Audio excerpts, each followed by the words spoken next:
Okay, तो ये है हमारे सभी सब्जेक्ट्स। जरा इनको ध्यान से ऑब्जर्व कीजिए। यहाँ कितनी ज्यादा डाइवर्सिटी है ना? एक तरफ मैमल है तो दूसरी तरफ इंसेक्ट्स हैं, एक बर्ड है और रेप्टाइल्स भी हैं। अब चैलेंज ये है कि इन सब के बीच एक ऐसी कॉमन प्रॉपर्टी ढूंढनी है जो बिल्कुल क्लियर हो और जिसके बेसिस पर हम इन सबको दो पक्के ग्रुप्स में डिवाइड कर सकें। तो सबसे पहले दिमाग में क्या आइडिया आता है?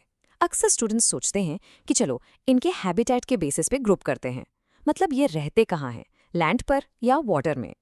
चलिए इस प्रॉपर्टी को अप्लाई करके देखते हैं। देखने में तो काफ़ी आसान लग रहा है, आइए ट्राई करते हैं। लेकिन इसमें एक प्रॉब्लम है। अगर हम लैंड और वाटर में इन्हें डिवाइड करने की कोशिश करें तो टॉर्टोइस को कहाँ रखेंगे? वो तो लैंड पर भी रहता है और वाटर में भी, तो उसे किसी एक ग्रुप में रखना तो अजीब होगा, आधी इन्फॉर्मेशन मिस हो जाएगी। और वेल को देखो, रहती तो वो वाटर में है पर उसकी बायोलॉजिकल प्रॉपर्टीज तो फिश से बिल्कुल अलग है। वो तो एक मैमल है। इसका मतलब साफ है कि हैबिटेट एक स्ट्रॉन्ग फंडामेंटल रीजन नहीं है क्लासिफिकेशन के लिए। हमें कोई बेटर प्रॉपर्टी चाहिए। तो ये बात तो एकदम क्लियर हो गई कि हैबिटेट एक स्ट्रॉन्ग फीचर नहीं है। ये एक सुपरफिशियल यानी ऊपरी प्रॉपर्टी है। हमें इससे कहीं ज़्यादा डीप एक ऐसी फंडामेंटल बायोलॉजिकल प्रॉपर्टी को आइडेंटिफाई करना होगा जो इन सभी एनिमल्स में यूनिवर्सली प्रेजेंट हो और जिसे हम क्लियरली कंपेयर कर सकें। तो सोचिए, ऐसी कौन सी फंडामेंटल प्रोसेस हो सकती है? बिल्कुल सही, मोड ऑफ रिप्रोडक्शन। इसके बेसिस पर हमारा पहला ग्रुप बनेगा विविपेरस एनिमल्स। एग्जाम के लिए ये डेफिनेशन बहुत इंपॉर्टेंट है, इसे ध्यान से नोट कर लीजिए। Animals that give birth to live young which develop inside the mother's body. आसान शब्दों में ये वो एनिमल्स हैं जो सीधे बच्चों को जन्म देते हैं, अंडे नहीं। और फिर दूसरा ग्रुप, इसका ठीक ऑपोजिट है ओवीपैरस एनिमल्स। इनकी डेफिनेशन है animals that lay eggs with little और no embryonic development inside the mother. Simple भाषा में ये वो एनिमल्स हैं जो अंडे देते हैं। उनके बच्चे का डेवलपमेंट मदर की बॉडी के बाहर एग के अंदर ही होता है।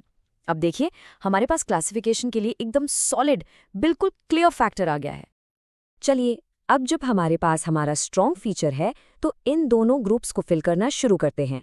हम एक एक एनिमल को आराम से ऑब्जर्व करेंगे और उसके आधार पर उसे उसके सही ग्रुप में प्लेस करेंगे। सबसे पहले काऊ, इसमें तो कोई डाउट ही नहीं है। हम सब जानते हैं कि काऊ एक काफ को जन्म देती है, यानी एक लाइव यंग वन। तो काऊ सीधे आएगी हमारे विविपेरस एनिमल्स के कॉलम में। चलिए इसको ऐड कर देते हैं। अब आते हैं इंसेक्ट्स पर, कॉकरोच और ग्रासहॉपर। आपने इनके बारे में पढ़ा ही होगा। ये दोनों एग्स ले करते हैं, इसलिए इन दोनों को हम ओविपेरस कॉलम में प्लेस करेंगे। नेक्स्ट इन लाइन है पिजन। देखिए, पिजन एक बर्ड है और ये एक यूनिवर्सल प्रॉपर्टी है कि सभी बर्ड्स एग्स ले करते हैं। तो पिजन को भी बिना किसी कंफ्यूजन के हम ओविपेरस ग्रुप में डाल देंगे। अब आते हैं एक बहुत ही इंटरेस्टिंग केस पर, बैट। यहाँ बहुत सारे स्टूडेंट्स गलती कर जाते हैं, क्योंकि बैट उड़ता है तो लोगों को लगता है कि ये एक बर्ड है। लेकिन ध्यान से सुनिए, बैट एक मैमल है और वो लाइव बर्थ देता है, इसलिए बैट आएगा विविपेरस ग्रुप में। देखा, इसलिए फंडामेंटल बायोलॉजी को देखना जरूरी है, ना कि सिर्फ वो क्या करता है। चलिए अब आगे बढ़ते हैं रेप्टाइल्स की तरफ। टॉर्टोइस और लिजर्ड, ये दोनों भी एग्स ले करते हैं, इसलिए इनको हम ओविपेरस कैटेगरी में ही रखेंगे। नेक्स्ट है फिश। ज्यादातर फिश स्पीशीज अंडे ही देती हैं, इसलिए इस जनरल क्लासिफिकेशन में हम फिश को भी ओविपेरस ग्रुप में ही प्लेस करेंगे। और फाइनली हमारे पास है व्हेल। ये बैट की तरह ही एक स्पेशल केस है। व्हेल पानी में रहती है, इसलिए फिश जैसी लगती है, पर वो फिश नहीं, एक मैमल है। और मैमल्स की तरह व्हेल भी लाइव यंग वंस को बर्थ देती है, इसलिए व्हेल आएगी विविपेरस ग्रुप में। देखा, फिर से वही बात, हैबिटेट से ज्यादा इंपॉर्टेंट बायोलॉजिकल प्रोसेस है। तो ये रही हमारी फाइनल क्लासिफिकेशन। हमने सक्सेसफुली सारे एनिमल्स को दो बिल्कुल क्लियर ग्रुप्स में डिवाइड कर दिया है। ग्रुप 1 है विविपेरस एनिमल्स, यानी जो लाइव बर्थ देते हैं, काऊ, बैट और व्हेल। और ग्रुप 2 है ओविपेरस एनिमल्स, यानी जो अंडे देते हैं, cockroach, pigeon, tortoise, fish, grasshopper और लिजर्ड। एग्जाम में अगर आपको फुल मार्क्स चाहिए तो अपना आंसर बिल्कुल ऐसे ही नीटली प्रेजेंट करना है। वी होप आपको वीडियो अच्छा लगा होगा और क्वेश्चन से रिलेटेड कॉन्सेप्ट्स क्रिस्टल क्लियर हो गए होंगे।